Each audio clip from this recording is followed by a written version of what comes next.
Bonjour à tous et à toutes, j'espère que vous m'entendez bien. Éventuellement, pour me le confirmer, si quelqu'un peut écrire dans l'espace questions, comme ça nous rassurera et on sera sûr que tout fonctionne bien.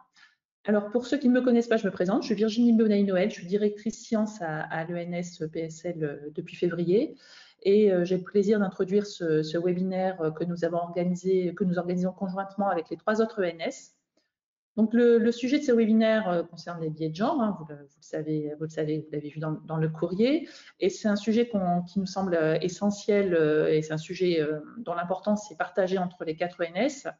Votre présence montre que c'est également un sujet qui vous tient à cœur et nous vous remercions en fait de prendre un peu de votre temps pour ce webinaire matinal.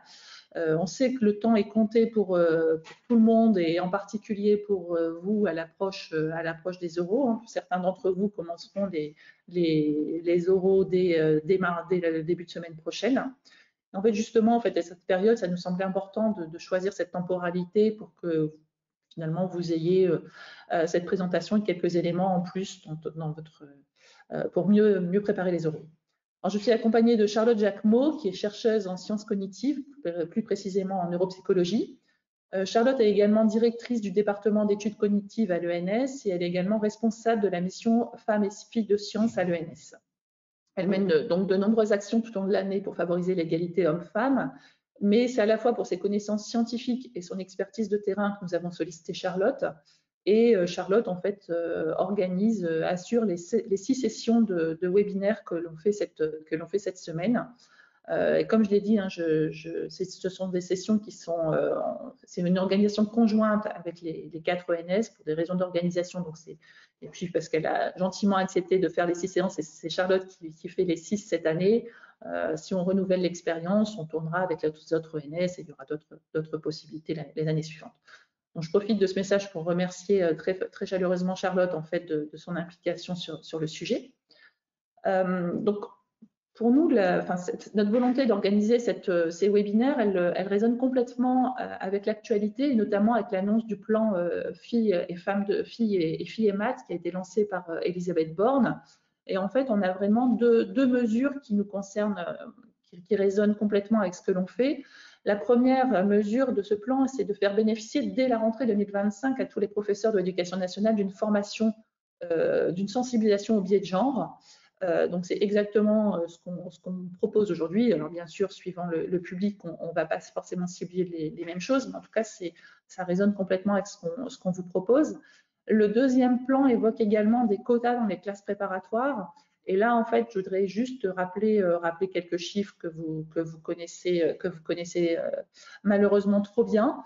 La proportion de filles dans les filières scientifiques de prépa, hein, puisqu'elle varie de 23% en MPSI, donc dominante mathématique, 15% en MP2I, donc dominante informatique, 20% en PTSI, donc physique-technologie, 35% en PCSI, physique-chimie, 70% en PCPST, donc plutôt sur le côté biologie. Donc, heureusement qu'on a la bio pour essayer de rattraper un petit peu ces données.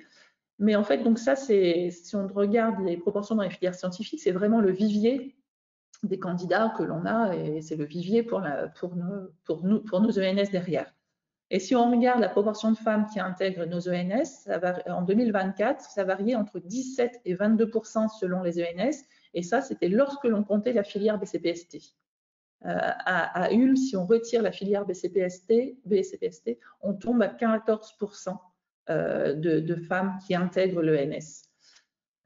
Et il est même arrivé pour certaines ENS ou dans certaines filières qu'aucune femme n'intègre l'ENS. Donc ces chiffres sont très macro. Charlotte vous présentera des chiffres beaucoup plus précis et par ENS. Mais vous voyez que même avec le vivier, quand on regarde le nombre de femmes qui intègrent, on a des questions, on a un sujet. Donc, c'est tout cela qu'on va aborder avec vous. On a fait le choix de faire une présentation assez courte. Donc, Charlotte fera une présentation d'une petite demi-heure, ce qui nous laissera le temps à peu près également une demi-heure d'échange avec vous. Donc, tout au long de la présentation, vous pouvez poser des questions dans l'encart questions. Et à la fin de la présentation, on ouvrira les micros. Donc, soit je lirai les questions, soit vous pouvez écrire « je souhaite poser une question ». À ce moment-là, je vous donnerai la parole et puis on aura un petit moment d'échange. Voilà, donc je vous remercie à nouveau pour votre participation et je laisse la parole à Charlotte. Merci beaucoup Virginie pour cette introduction. Donc comme l'a dit Virginie, je suis chercheuse en sciences cognitives et moi je m'intéresse à l'étude du comportement des êtres humains, au fonctionnement du cerveau et comment des normes, la culture peuvent influencer les performances des êtres humains. Donc c'est ces questions-là qu'on va adresser ce matin dans cette présentation. Alors je vais revenir sur les chiffres des écoles. Donc on a les chiffres pour Lyon, Rennes et Ulm. Là vous avez pour les domaines scientifiques et là pour sciences, sport, éducation et physique qui est propre à l'école de Rennes. Donc ici, vous avez le nombre de candidates qui se sont présentées au concours et le nombre de jeunes filles qui ont intégré l'école. Donc la première chose qu'on peut voir de manière assez frappante, et ici c'est la barre des 50%, c'est que évidemment il y a moins de candidates que de candidats dans les écoles. Mais en plus de ça, même s'il y a moins de candidates que de candidats, il y a encore moins de femmes qui vont intégrer. Donc, on perd des femmes à peu près dans toutes les écoles. On perd des femmes chaque année par rapport au nombre de candidates et de candidats qu'il y avait. Et donc avec des chiffres assez faibles. Et si on regarde, donc on disait que la biologie permettait d'augmenter un peu les chiffres. Ici à Ulm, quand on enlève la biologie, on est vraiment un taux de femmes qui intègrent l'école très faible. Il y a derrière tout ça des stéréotypes des femmes qui ne seraient pas tout à fait faites pour les sciences ni pour les maths. Il y a ces stéréotypes et on va en parler. Mais ça ne peut pas expliquer complètement les chiffres qu'on observe parce que, et là je vous mets les chiffres de l'école lettres, donc des écoles lettres, donc à Lyon, à Rennes et à Ulm. Donc la première chose qu'on voit, c'est qu'il y a beaucoup plus de candidates que de candidats, ça c'est classique, c'est normal, mais même dans le concours lettres, on perd des femmes également au concours.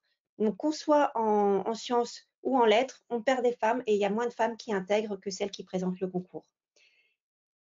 Donc ça, c'est les chiffres des écoles ENS. On va revenir à des chiffres plus nationaux. Donc dans la population française, à peu près on a 51% de femmes. Et au sein des chercheurs et des chercheuses, on n'a plus que 30% de chercheuses. Ça, c'est les chiffres de 2024. Et si on regarde des matières comme les mathématiques, on n'a que 16% de mathématiciennes au CNRS. Et d'autres domaines comme l'innovation, on n'a que 4% de brevets qui sont déposés par des équipes exclusivement féminines, contre 78% de brevets qui sont déposés par des équipes exclusivement masculines. Donc une différence qu'on observe. Et on observe ces différences au niveau de l'école, au niveau des concours, mais tout au long de la carrière. Donc, au fur et à mesure qu'on va augmenter dans la carrière, qu'on va avoir de plus en plus de responsabilités, les femmes vont être de moins en moins présentes. On n'a que 22% de professeurs d'université et 15% de présidentes d'université. Donc, quand on voit ces chiffres, on peut se poser la question de la cause de ces différences et de l'absence de femmes en sciences et de l'absence de femmes dans des postes à responsabilité. Et il y a deux causes principales qui peuvent être proposées. La première, c'est la biologie, et la deuxième, c'est une cause sociale, de normes sociales, de culture. Donc, c'est ce qu'on va tester et c'est ce qu'on fait notamment en sciences cognitives. On s'intéresse à répondre à ces questions. Alors, par rapport à la biologie, les questions qu'on se pose en sciences cognitives, c'est est-ce que le cerveau des hommes et le cerveau des femmes sont différents? Donc, on peut tester ça de plusieurs façons. La première chose qu'on peut faire, c'est tester des bébés tout petits et savoir s'il y a des différences entre les filles et les garçons. Donc, c'est ce qu'on fait ici au département de sciences cognitives, dans le Baby Lab. Et quand on teste des enfants tout petits, on voit qu'il n'y a aucune différence entre les garçons et les filles pour traiter les objets, pour traiter l'espace et pour traiter les nombres. Un peu plus vieux, on peut s'intéresser plus spécifiquement au cerveau. Qu'est-ce qui se passe dans le cerveau quand on fait des activités, des exercices? Et donc, quand on regarde le cerveau des hommes et des femmes, on peut mettre en évidence des différences anatomiques. Mais ce qu'on voit, c'est qu'il n'y a pas plus de variabilité entre le cerveau d'un homme et d'une femme qu'entre le cerveau de deux hommes, qu'entre le cerveau de deux femmes. Et ce qu'il faut savoir, c'est que le cerveau est plastique. En fait, ce qu'on va voir dans le cerveau, c'est vraiment l'impact des activités qu'on va faire, l'impact de l'environnement, l'impact de l'expérience. Et donc, quand je dis le cerveau est plastique, vraiment, le cerveau, c'est comme un muscle et on peut le faire travailler. Donc, si ce n'est pas une raison biologique qui peut expliquer les différences qu'on observe, c'est donc des normes sociales, une culture qui vont construire ces différences. Et il y a deux types de mécanismes les plus saillants qui vont construire les différences entre les hommes et les femmes qu'on va observer. D'une part, les stéréotypes de genre qui vont affecter les étudiants et les étudiantes, et d'autre part, les biais de genre qui vont affecter non pas les personnes elles-mêmes, mais celles qui vont juger ces personnes, c'est-à-dire les parents, les enseignantes, les enseignants et les membres du jury que vous êtes. Donc, je vais vous montrer des expériences qui mettent en évidence comment on étudie ces stéréotypes et comment on étudie ces biais de genre et comment on sait qu'ils existent. Donc, tout d'abord, on va commencer par les stéréotypes de genre. Je vais reprendre quelques expériences de sciences cognitives pour expliquer ce que c'est qu'un stéréotype. Donc ici, c'est une expérience qui a été faite à l'université de Aix-Marseille par l'équipe d'Isabelle Régnier. C'est une expérience qui a été faite auprès d'élèves de 5e, donc il y avait tout le collège qui participait, et à peu près 500 élèves, et il y en a la moitié, c'est des filles. Et on sépare ces élèves en deux groupes distincts qui ne se parlent pas, qui sont vraiment indépendants. Donc chaque groupe, il y a des garçons et des filles. Il y a un premier groupe géométrie et un deuxième groupe dessin. Donc le premier groupe géométrie, on leur dit: vous avez cette figure qu'on va vous montrer pendant 1 minute 30. Ensuite, on va la cacher et vous aurez 5 minutes pour la reproduire. C'est un test de géométrie. Et l'autre groupe, le groupe dessin, on leur dit: vous avez cette figure que vous allez voir pendant 1 minute 30. Ensuite, on va la cacher. Vous avez 5 minutes pour la reproduire. C'est un test de dessin. Donc, c'est exactement le même test qu'on fait faire aux deux groupes, sauf qu'on ne leur a pas donné le même nom pour l'examen qu'ils sont en train de faire. Il y en a la moitié qui font un test de géométrie et l'autre moitié qui fait un test de dessin. Et ensuite, on regarde les performances des garçons et des filles dans les deux groupes. Dans le groupe, donc ici, c'est les scores. Plus c'est haut et mieux c'est. En vert, les garçons et en orange, les filles. Et c'est toujours ce code couleur que j'utilise. Dans le groupe géométrie, on voit que les garçons sont significativement meilleurs que les filles. Par contre, dans le groupe dessin, les filles sont meilleures que les garçons. Ils sont d'ailleurs meilleurs que les garçons de géométrie. Donc, ce que vous avez là, en fait, ça, c'est l'expression du stéréotype. Les résultats diffèrent uniquement selon la consigne et pas selon le test qu'on est en train de faire. Les filles, elles apprennent depuis toutes petites qu'elles ne sont pas bonnes en géométrie, qu'elles ne sont pas bonnes en maths, et quand on leur dit qu'elles vont faire un test de géométrie, elles sont moins performantes. Ça, c'est la menace du stéréotype. A contrario, les garçons, depuis qu'ils sont petits, on leur dit qu'ils ne sont pas très bons en dessin, que c'est un truc de filles, le dessin. Et quand on leur fait faire un test de dessin, ils sont moins bons que les filles. Donc ça, c'est une façon de mettre en évidence les stéréotypes. Il y en a d'autres. Donc la consigne a vraiment énormément d'effets sur les performances qu'on peut observer dans des tests. Ici, je vous montre cette expérience. Donc, elle est réalisée auprès d'étudiantes et d'étudiants. On leur donne un test qui est en maths qui est vraiment difficile. Et donc, on sépare en deux groupes le lot d'étudiants qui ne se parlent pas, comme tout à l'heure. Donc, il va y avoir deux conditions.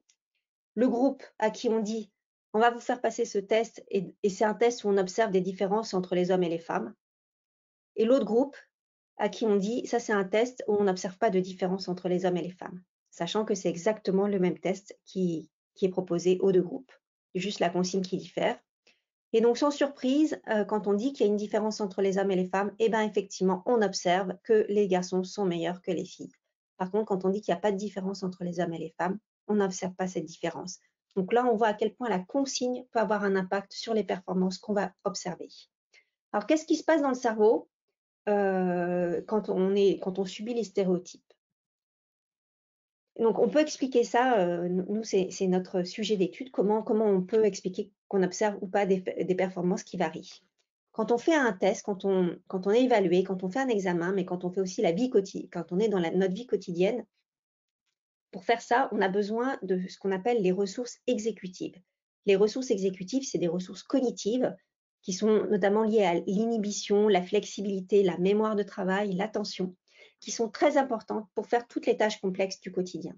Ces ressources-là, donc elles agissent dans toutes les tâches de notre vie, mais elles sont en quantité limitée. C'est vraiment une capacité limitée et elles peuvent traiter qu'une quantité d'informations assez réduite pendant un temps donné. Quand on est dans une condition stéréotypée et qu'on subit la menace du stéréotype, ça a 3 effets. Un premier effet qui est un effet physiologique d'augmentation du stress.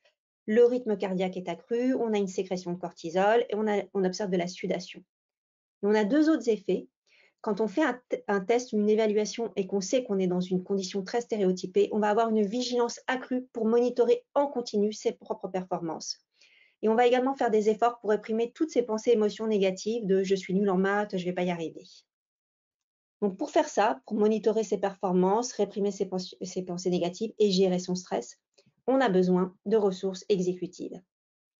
Et toutes les ressources exécutives qui vont être dédiées à faire tout ça, c'est les ressources exécutives qui ne pourront pas être dédiées au test qu'on est en train de faire. Et comme c'est en quantité limitée, eh bien, on va manquer de ressources exécutives pour l'évaluation qu'on est en train de faire et ça va faire chuter les performances. Donc ça, c'est l'explication, comment les stéréotypes agissent, quel est le fonctionnement cognitif des stéréotypes. Il n'y a pas que les stéréotypes qui agissent sur les performances, il y a également l'environnement qui peut avoir un effet. Donc je vous en parle parce que c'est important et vu les conditions des étudiantes et des étudiants, il faut garder ça en tête. Donc là, c'est des manips qui ont été faites dans une école d'ingénieurs. Il y avait un test d'ingénierie qui était proposé à des participantes. Et les participantes arrivaient pour passer le test. Évidemment, elles ne savaient pas que c'était une expérience. Pour elles, elles étaient en train de passer un test hyper important pour leur année.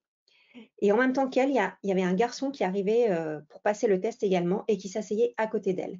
Sauf que le garçon, lui, il faisait partie de l'expérience. Et il a créé deux conditions différentes. Donc, il y a un groupe de participantes qui ont eu une ambiance sexiste. C'est-à-dire que le garçon qui est arrivé avec elle pour faire le test, il s'est assis très proche des participantes. Il avait une attitude sexiste avec une posture dominante, les épaules en arrière, les genoux écartés. Et avec son regard, il regardait fixement la participante, sûre de lui. Donc ça, c'est les participantes qui ont eu une ambiance sexiste. Et la moitié des participantes ont eu une ambiance non sexiste, donc c'est-à-dire que le participant, il ne s'est pas assis trop près, il n'a pas eu une posture dominante et il n'a pas regardé fixement la candidate pendant qu'elle faisait son examen. Et au niveau verbal, il n'y avait aucune interaction entre eux. Donc, il ne se passe rien au niveau verbal, juste du non-verbal. Ensuite, on regarde les performances dans les deux conditions. Dans le groupe des participantes qui a eu la condition non sexiste, les performances sont meilleures que dans le groupe des participantes qui a eu la condition sexiste. Donc là, on voit que l'environnement peut aussi agir sur les performances. Et ça, c'est important à garder en tête parce qu'en fait, les filles vont être davantage victimes d'atteintes à caractère sexiste et sexuel que les garçons, que ce soit au lycée, où 14% des filles sont victimes de comportements déplacés à caractère sexuel contre 3% des garçons, mais que ce soit aussi à l'université, et l'université, c'est aussi les classes prépa, où 32% des filles sont victimes de VSS contre 18% des garçons, et 10% des filles qui sont victimes de viol ou de tentatives de viol contre 3% des garçons. Donc l'environnement des garçons et des filles, c'est pas tout à fait le même.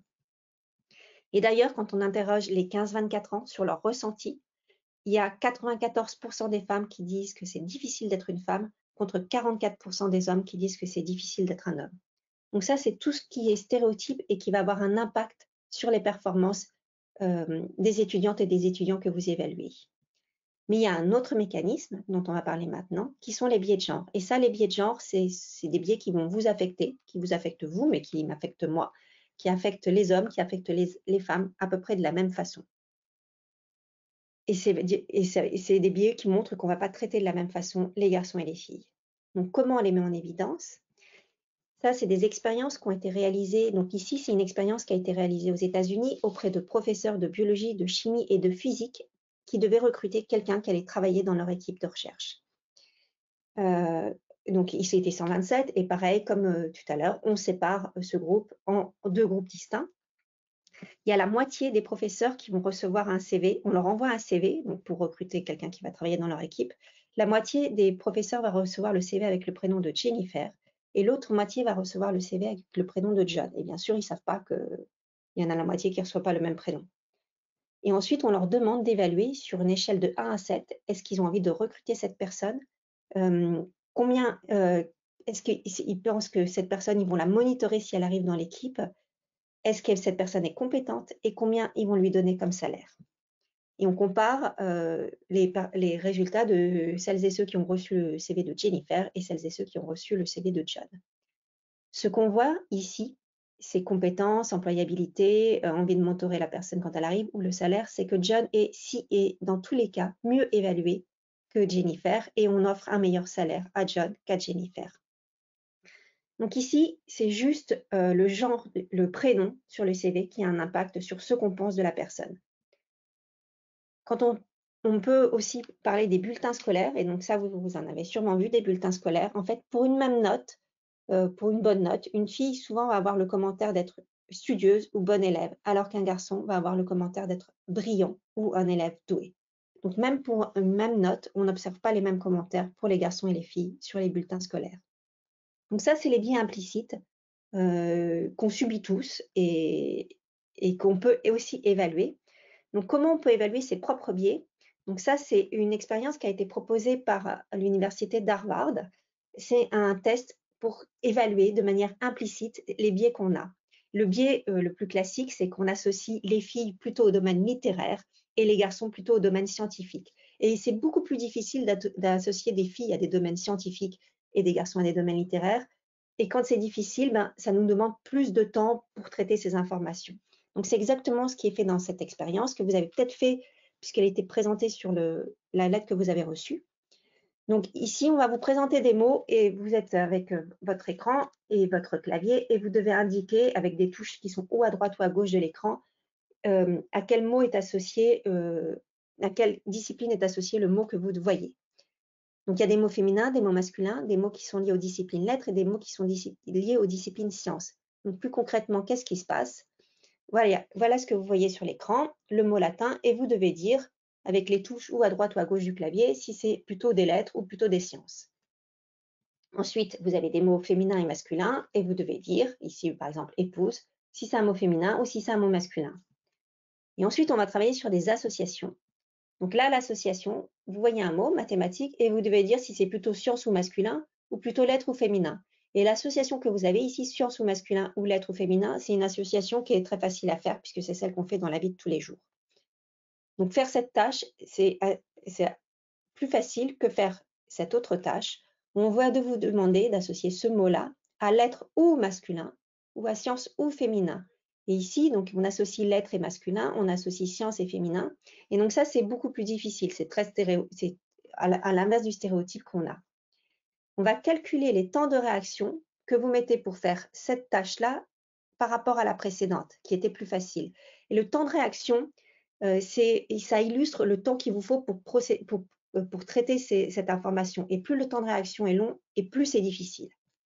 Donc ensuite, on soustrait les temps de réaction que vous avez dans cette condition à la condition précédente, qui étaient des stéréotypes compatibles. Et on peut calculer un taux, un score de biais implicite de genre. Donc ce score, plus il est positif et plus vous êtes biaisé, plus vous associez les garçons aux sciences et les filles aux lettres. Donc on peut faire passer ce test à plein de personnes. Donc c'est ce qui a été fait dans plein de pays du monde. Ici, je vous montre les données donc pour les jurys du CNRS qui ont passé tous les jurys du CNRS ont passé ce test il y a quelques années et je vais revenir là-dessus. Donc on voit que le score est positif, ils sont biaisés. Dans la population française, on a un chiffre à peu près similaire et dans la population mondiale, on a un chiffre de biais qui est à peu près similaire. Donc ça, c'est des moyennes que je vous montre. Mais en fait, il y a des variabilités au sein des pays. Et on peut étudier les différences entre les pays. Et ça, c'est ce qui a été fait dans une autre expérience. Donc là, on a regardé, donc il y a à peu près 500 000 personnes qui ont fait ce test-là dans 34 pays différents. Et on a pu calculer pour chaque pays le biais moyen dans la population. Et on peut aussi regarder comment c'est corrélé aux résultats en maths et en sciences chez les élèves de quatrième. Ça, c'est l'enquête Teams dont vous avez entendu parler peut-être puisqu'elle est sortie il y a quelques mois. Et c'est en France, on montrait que les garçons étaient bien plus avantagés en maths que les filles. Et donc, en fait, à peu près dans tous les pays, il y a un avantage des garçons en maths par rapport aux filles, mais cet avantage-là, on peut le mesurer, il est différent. Donc là, ce qu'on regarde, c'est la corrélation entre ce biais implicite d'association et l'avantage scolaire pour les garçons en maths. Et on voit qu'il y a une corrélation très forte.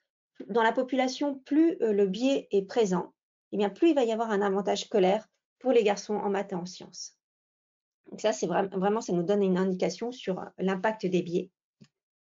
Les biais, donc, c'est des choses qui ont également été étudiées dans les recrutements au CNRS. Donc ça, c'est ce que je vous disais rapidement tout à l'heure. Donc ici, ce qui a été fait, on a suivi pendant 2 ans tous les jurys du CNRS pour savoir s'ils avaient des recrutements qui étaient paritaires ou pas. Et c'était le recrutement, en fait, c'était pour passer, c'était pour évaluer les candidatures au poste de directeur et directrice de recherche.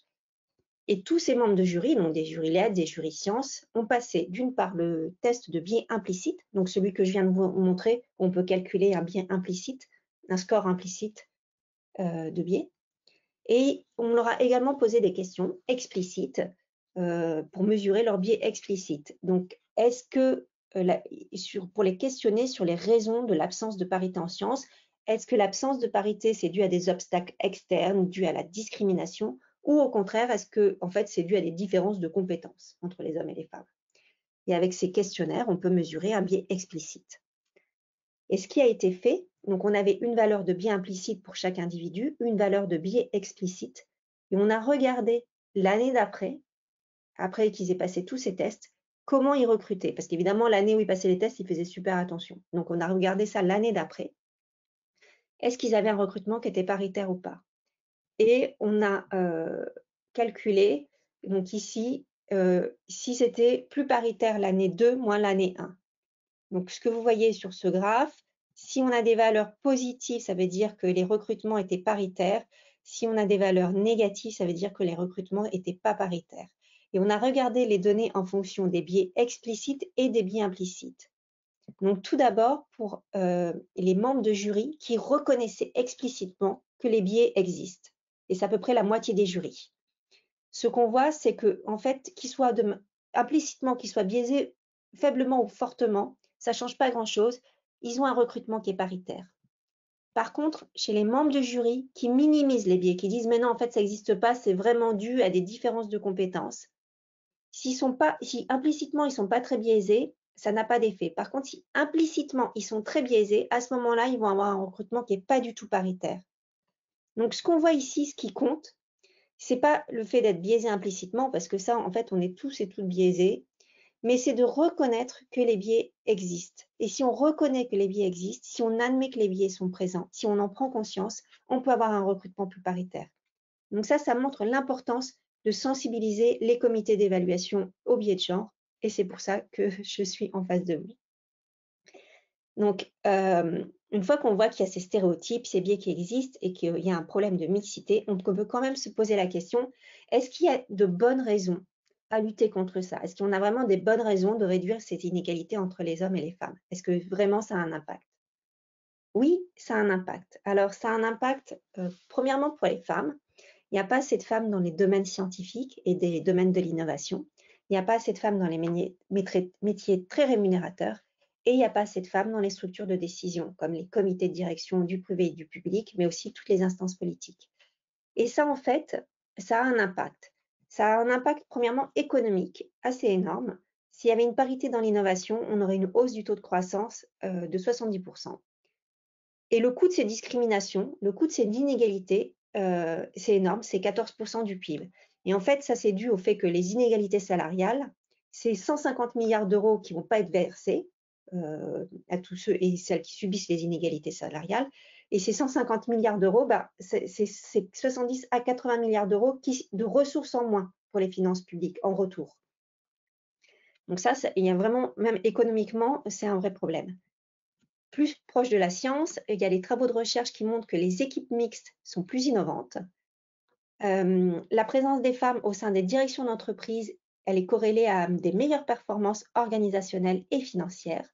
Pendant la crise Covid, la surmortalité a été plus faible dans les pays qui étaient dirigés par des femmes. Ici, en ce moment-là, on fait face à une crise écologique majeure et il va falloir que ce soit géré au mieux. Et en fait, ce qui a été montré, c'est que dans les pays où les femmes sont plus nombreuses dans les parlements nationaux, c'est des pays où il y a une meilleure prise en compte de la crise écologique et une plus grande réduction d'émissions de CO2. Et que quand on a des femmes en grand nombre dans les instances politiques locales, il y a un meilleur investissement qui est fait dans les services et dans les infrastructures. Donc en fait, pour tous et toutes, on a plutôt intérêt à ce qu'il y ait plus de parité. Mais plus spécifiquement pour les garçons.